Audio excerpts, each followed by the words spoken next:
Yan yung bola ni Kelra at another wipeout para sa Pilipinas. Gusto ko lang sabihin na magpidin pala sila. May watch party din sila pa. Pinapanood nila mag-push si Kelra pero mukhang papasukin na nga dito si Weedy at agad-agad siyang puputok. Isusunod na ata dito si Aran pero nakauwi pa. Sayang at pinasok na ni Kelra. Ayan na, wala nang pakialam si Keller dito. Ito na naman. Oh my gosh, iba ang aura ngayon ng Fnatic Onyx Philippines. Unti-unting nagbabasag ng mga tore dito at ang Team Liquid naka-watch party na lang. Watch party na lang talaga dahil pinapanood nilang tuloy-tuloy na pumapasok ang Fnatic Onyx Philippines. Pangalawang tore na yan sa iisang sequence lamang. Ginamit na nga dito si EG. Team Liquid Indonesia. Kasi nga naman, sabi ng Fnatic Onyx Philippines, binigyan namin kayo ng respeto tapos hindi nyo nirespeto yung Louie. Ba't nyo ibibigay? Oo, ayan na, ayan na. Version play na naman sila nagagawin dito pero joke lang daw. Pasag na rin yung tore sa taas.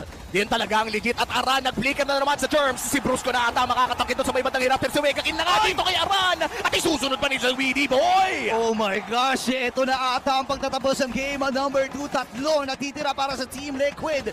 And tinutorehan na kagad dito ng Fnatic Onyx Philippines. This might be the push na inaantay ng Fnatic. Ito na nga ba ang story para sa Fnatic. Naghahanap pa sila ng pwedeng i-push dito. It's 2v5. May nag-cut pero hindi yata gagana yan. Pabian! Paano ka magkakat? Pusa ka! Nagkakat yung Keller dito, no? Imaginein mo, meron kang gold laner na ganyan, napakatapang. Even na ikukumit niya yung kanyang flicker para lang makasama dun sa ginagawang Fnatic Onyx Philippines. Inubos na lang yung mga farm. Ayaw talagang palabasin dito sa kanilang base ang Team Liquid Indonesia. Ito na yung Lord, ha? Ito na ata yung Lord push ng Fnatic Onyx Philippines. Avatar of the Guardian, naikasa na rin si Aranata. Unang babagsak! Oh no, walang tinamaan doon si Brucio pero okay lang kasi wala kagad. Itong si Aran, 4v5 ang magiging laban. Actually, 6v5, 6v4 kasi kasama yung Lord na ito. Pasok din si Brucio, Super Prince sa Diversion 10. And game number 2, ibigay nyo na muli sa Pilipinas yan. O sabay-sabay tayo sa mga nasa watch party at nasa mga bahay at nandito na rin sa ating studio.